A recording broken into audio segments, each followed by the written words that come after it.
그런데 시초가가 공모가를 하회한 종목들에는 공통점이 있었습니다. 모두 안녕하세요, 아이언입니다. 오늘은 곧 청약이 시작되는 마인즈랩에 대해서 알아보도록 하겠습니다.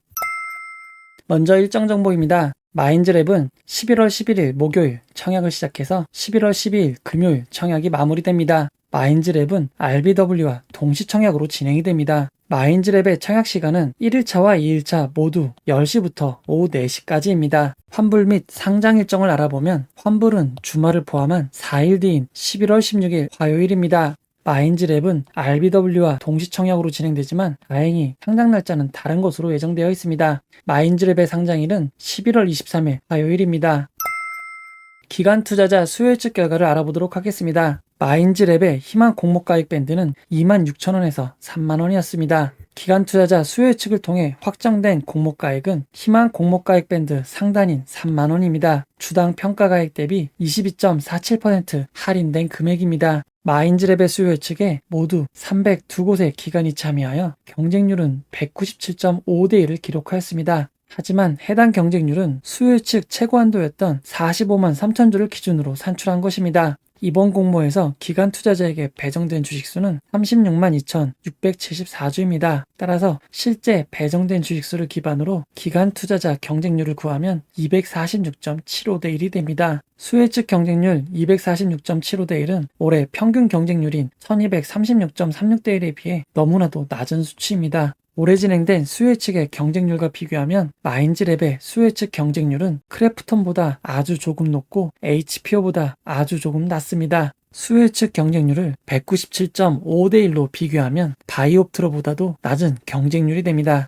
마인즈랩의 수요 예측 경쟁률은 올해 8번째 혹은 13번째로 낮은 경쟁률을 기록한 것입니다. 수요 예측 분포를 알아보도록 하겠습니다. 마인즈랩의 수요 예측에 가장 많은 수요 예측이 몰린 곳은 밴드 상단 초과입니다. 무려 139곳이 몰렸고 상단도 113곳이 됩니다. 수요 예측 분포를 건수 기준 그래프로 나타나면 상단 초과가 절반에 가까운 48.94%를 차지하고 있고 상단이 39.79%입니다. 상단 이상이 88.73%입니다. 하지만 하단 미만도 8.1%나 되고 하단도 2.82%가 됩니다. 수요 예측 분포가 압도적으로 좋다고는 할 수 없습니다. 기관 투자자 수요 예측 경쟁률은 높지 않았지만 참여한 기관 투자자들이 상단으로 신청을 하면서 공모가가 밴드 상단으로 결정되었습니다. 수요 예측에서 가장 중요한 의무보유 확약 수치를 살펴보도록 하겠습니다. 마인즈랩의 의무보유 확약을 신청한 기관들은 건수 기준 12.91%이고 수량 기준 19.74%입니다. 투자 설명서상에는 건수와 수량이 반대로 나와 있으니 주의하시기 바랍니다. 의무보유 확약 수치가 건수 기준보다 수량 기준이 높은 이유는 의무보유 확약을 신청한 투자자들이 대부분 풀 청약인 45만 3천 주를 청약했기 때문입니다. 마인즈랩을 좋게 본 기관 투자자들은 풀 청약에 의무보유 확약까지 신청하였습니다. 마인즈랩의 수량 기준 의무보유 확약은 올해 평균 의무보유 확약 수치보다 3% 이상 높습니다. 올해 진행된 수요 예측과 결과를 비교해보면 마인즈랩은 아주스틸보다 의무보유 확약이 높고 프레스티지 바이오파마와 비슷한 수준입니다. 올해 진행된 청약 중 26번째로 높은 의무보유 확약을 기록하였습니다. 의무보유 확약 기간별 수치를 살펴보면 15일 의무보유 확약 신청은 없고 1개월과 6개월이 2.53%, 3개월이 가장 많은 14.68%를 차지하였습니다. 마인즈랩을 좋게 본 투자자들은 의무보유 확약 기간도 길게 신청하였습니다. 기관 투자자 수요 예측 결과를 경쟁률과 의무보유 확약 신청의 좌표로 나타내면 마인즈랩은 경쟁률은 높지 않지만 의무보유 확약은 평균보다 높습니다. 마인즈랩처럼 기관 투자자 수요 예측 경쟁률이 낮은 청약들은 올해 시초가가 공모가를 하회하는 경우가 많았습니다. 수요 예측 경쟁률 자체로만 본다면 마인즈랩은 20% 정도의 시초가 상승 가능성이 있는 것입니다. 청약 기본 정보를 알아보도록 하겠습니다.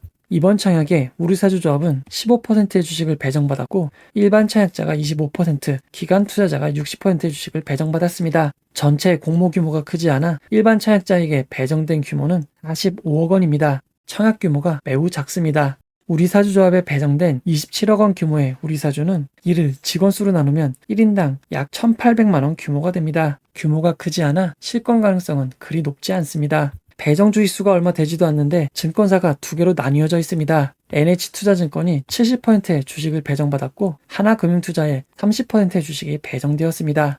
NH투자증권은 청약 수수료가 없고 청약일 전일인 11월 10일까지 개설 계좌만 청약이 가능합니다. 일반 등급 100%의 경우 4,000주를 청약할 수 있고 4,000주의 청약 증거금은 6천만 원입니다. 청약 규모가 그리 크지 않아 청약 한도도 매우 작은 편입니다. 하나금융투자는 청약 수수료 2,000원이 있습니다. 청약 기간 중이더라도 비대면 계좌 개설 시 청약이 가능합니다. 일반 그룹은 2,000주를 청약할 수 있고 2,000주의 청약 증거금은 3천만 원입니다. 이번 청약의 최소 단위 청약은 10주이고 10주의 청약 증거금은 15만 원입니다. 균등 배정 방법을 살펴보면 이전 NH투자증권으로 진행되었던 지오 엘리먼트의 배정 결과를 참고할 수 있습니다. 지오 엘리먼트는 균등 방식이 50%로 고정되었습니다. 이번 마인즈랩 청약도 50%로 고정될 가능성이 높습니다. 구주 매출에 대해서 알아보도록 하겠습니다. 이번 청약은 구주 매출 없이 새롭게 주식을 발행하는 신주 모집으로 100% 진행됩니다. 공모를 통해 회사에 입금되는 자금은 176억 원입니다. 공모를 통해 조달된 자금은 연구 개발과 서버 확충에 사용됩니다. 상장일 유통 물량에 대해서 알아보도록 하겠습니다. 마인즈랩의 공모가는 3만 원이고 상장 시가총액은 1,519억 원입니다. 유통 가능한 기존 주주가 공모 주주인 일반 청약자와 기관 투자자보다 많습니다. 상장일 유통 가능 비율은 44.88%이고 시가총액을 반영한 상장일 유통 가능 금액은 682억 원입니다. 만약 의무보유 확약이 평균 정도로 배정된다고 가정하면 예상 유통 가능 비율은 41%로 낮아지고 상장일 예상 유통 가능 금액은 623억 원이 됩니다. 올해 상장 종목과 유통 물량을 비교하면 의무보유 확약 배정 내역에 따라 핑거와 CNC 인터내셔널 사이의 유통 물량을 갖게 될 것으로 보입니다. 상장일 유통 물량이 적은 편은 아닙니다. 주체별 유통 물량 비율을 알아보도록 하겠습니다. 기존 주주의 지분이 매우 많은 77.4%를 차지하고 있고 기관 투자자가 15.96%, 일반 청약자가 6.65%를 차지하고 있습니다. 공모가 기준 주체별 유통 금액을 살펴보면 기존 주주가 528억 원, 일반 청약자가 45억 원, 기관 투자자가 109억 원입니다. 공모 주주 물량은 154억 원밖에 되지 않지만 기존 주주 물량이 이보다 훨씬 많은 528억 원입니다. 마인즈랩의 상장일 주가는 기존 주주에게 달려있는 상황입니다. 상장 후 주식으로 전환이 가능한 주식 매수 선택권을 알아보도록 하겠습니다. 임직원에게 부여된 주식 매수 선택권 중 바로 행사할 수 있는 주식수가 6만 5천 주입니다. 행사 가격이 공모가인 3만 원보다 매우 낮습니다. 다만 전환할 수 있는 수량은 공모가 기준 약 19.5억 원이기에 시가총액에 비해 아주 크지는 않습니다. 마인즈랩에는 전환 상한 우선주가 있습니다. 전환 상한 우선주는 모두 98만 300주이고 우선주 한 주당 보통주 한 주로 전환이 가능합니다. 해당 우선주는 상장 후 3일 내에 보통주로 전환될 예정이기에 상장하고 주식수가 98만 300주가 늘어나는 점 주의하시기 바랍니다. 공모가 기준 294억 원이나 되고 2년 전 취득가액이 17,647원입니다. 공모가 3만 원에 비해 40%가량 저렴한 상황입니다. 다만 전환된 후 바로 팔 수는 없고 1개월 보호 예수가 걸려 있습니다. 올해 추가로 유통 가능한 물량을 알아보도록 하겠습니다. 상장 후 1개월 보호 예수가 해제되는 기존 주주 물량은 31만 4,370주입니다. 여기에 앞에서 소개한 우선주 98만 300주가 매각 가능해집니다. 이 둘을 더하면 상장 예정 전체 주식수의 4분의 1이 넘는 25.56%입니다. 상장 후 1개월 후에 대규모 주식이 유통되는 점은 반드시 주의하시기 바랍니다. 마인즈랩의 회사 개요를 알아보도록 하겠습니다. 마인즈랩은 AI를 활용한 서비스를 제공하고 있습니다.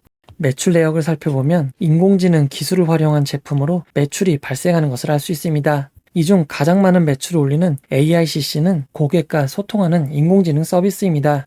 홈페이지에 가보시면 주요 고객으로 북미 삼성전자와 현대해상 음성봇, 하나은행 뱅킹에 사용된 것을 알 수 있습니다. 해당 서비스는 대기업뿐만 아니라 누구라도 사용할 수 있습니다. 회사 홈페이지에 가시면 인공인간 고객 상담원 서비스를 바로 구매하여 사용해 볼 수 있습니다. 한 달에 99,000원입니다. 실제로 영상까지 사용할 수 있는 인공인간 아나운서는 조금 더 비싼 가격에 서비스되고 있습니다. 모델에 따라 다른데 정소라 인공인간 아나운서는 50만원, 유승민 인공인간 아나운서는 80만원입니다. 가격 차이가 왜 발생한지 모르겠지만 이렇게 마인즈랩은 AI 기술을 활용한 제품들을 이용해 매출을 올리고 있습니다.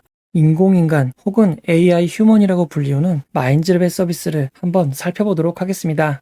해당 영상은 마인즈랩의 공식 유튜브 채널에 있는 샘플입니다. AI 알아. 제1장 AI는 생각보다 가까이 있다. 코로나19의 위기 단계가 심각 단계가 되면서 의료 분야에서 인공지능 기술 이 활용이 서비스는 두각을 나타내고 여러분들이 있다. 글을 쓰면 인공지능 기업들은 코로나에 해당 대항하여 영상에 적절한 대응 그 가치가 인공인간이 더욱 주목받고 그대로 있다. 말을 하고 그런데 발음하는 의학 듯한 체계와 서비스입니다. 맞물리는 신기술 도입과 고도화 아직까지 완전 매끄럽진 않지만 목소리와 입은 잘 맞습니다. 해당 기술의 핵심 기술은 웨이브 투 립과 하이파이 겐입니다. 조금 어려우실 수 있는 얘기라 간단하게 핵심만 이야기하면 카카오 엔터프라이즈가 개발한 하이파이 겐을 이용해 글자를 음성으로 만들어냅니다. 그리고 해외에서 개발되어 공개된 기술인 웨이브 투 립을 이용하여 음성에 맞는 입술을 생성해내는 것입니다. 인공인간에 적용된 핵심 기술은 자체 기술은 아니지만 공개된 기술을 좀 더 좋은 성능을 낼 수 있도록 변형하고 전처리와 후처리 관련 기술을 꽤 많이 적용한 것 같습니다.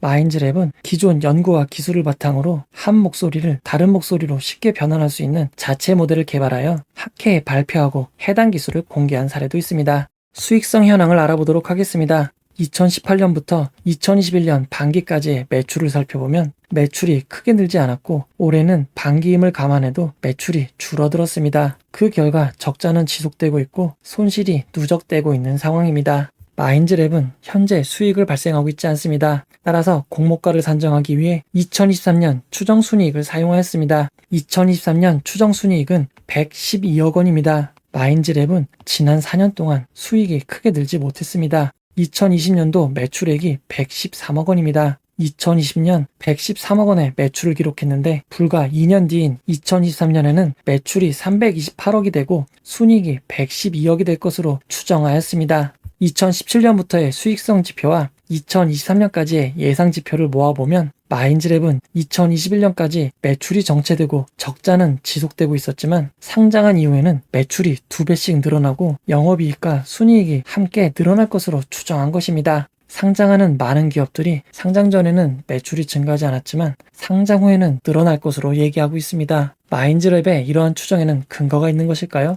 투자 설명서에서 밝힌 매출 증대의 근거 중 하나는 AI 휴먼을 활용한 신한은행과의 프로젝트입니다. 회사 홈페이지에서 확인할 수 있는 사용 예를 알아보도록 하겠습니다. 해당 서비스는 마인즈랩의 인공인간을 활용합니다. 안녕하십니까 고객님, 반갑습니다. 신한은행입니다.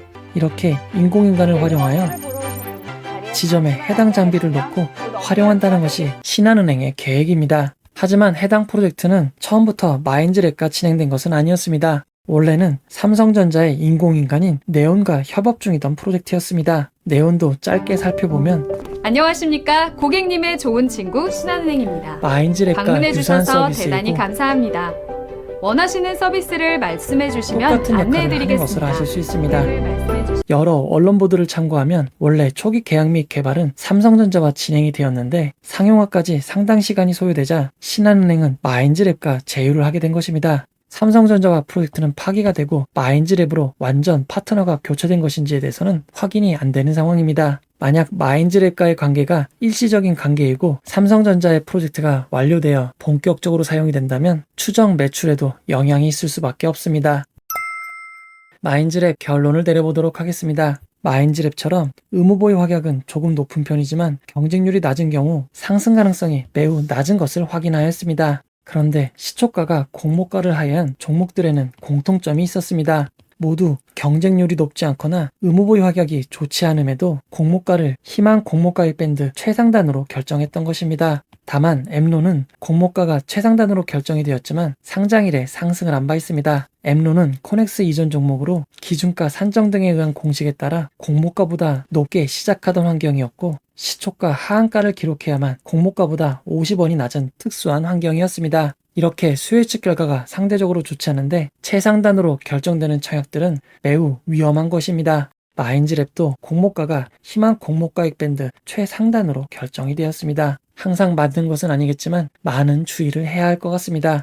마인즈랩은 단독 상장이라는 매우 유리한 장점이 있습니다. 다만 상장일 유통 물량이 적지 않습니다. 여기에 기관 투자자 수요 예측 결과가 좋지 않기에 상장일 매수 주체는 개인 투자자가 주가 될 수밖에 없습니다. 유통 물량 600억 원대의 상장일 성적을 살펴보면 CNC 인터내셔널, 샘 CNS, S&D, 지니너스가 상장일 시초가가 공모가를 하회하였습니다. 유통 물량이 그리 만만한 편은 아닙니다. 여기에 기존 주주 물량이 대부분을 차지하고 있습니다. 기존 주주의 매도는 예측할 수가 없습니다. 지니너스의 경우 상장일 기존 주주가 매각할 수 있는 지분을 전량 매각하였고 그에 따라 매우 안 좋은 흐름을 보였습니다. 마인즈랩도 기존 주주가 매각한다면 상장일 성적은 좋기 어렵습니다.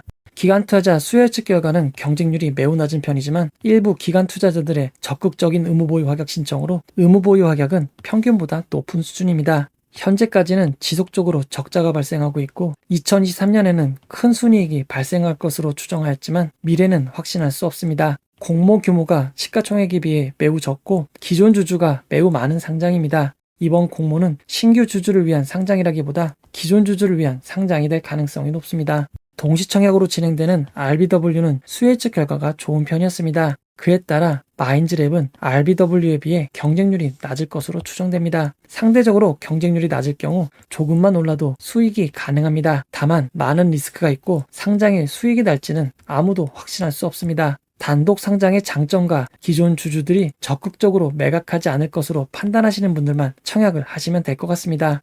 원금을 지키는 투자를 하시는 분들은 리스크가 많아 보이니 의외의 수익이 발생한다 하더라도 신중하게 고려하시는 것이 좋겠습니다. 이 영상은 후원해온 여러분들의 후원과 구독자 여러분들의 슈퍼땡스, 댓글을 통한 따뜻한 격려를 통해 제작되었습니다. 항상 고맙습니다. 이 영상은 투자 권유가 아니며 투자는 오롯이 투자자의 판단으로 이루어져야 합니다. 혹시 영상에 잘못된 점, 보충이 필요한 점은 채널의 커뮤니티 게시판이나 영상 고정 댓글로 안내해 드리도록 하겠습니다. 이 영상을 봐주셔서 고맙습니다.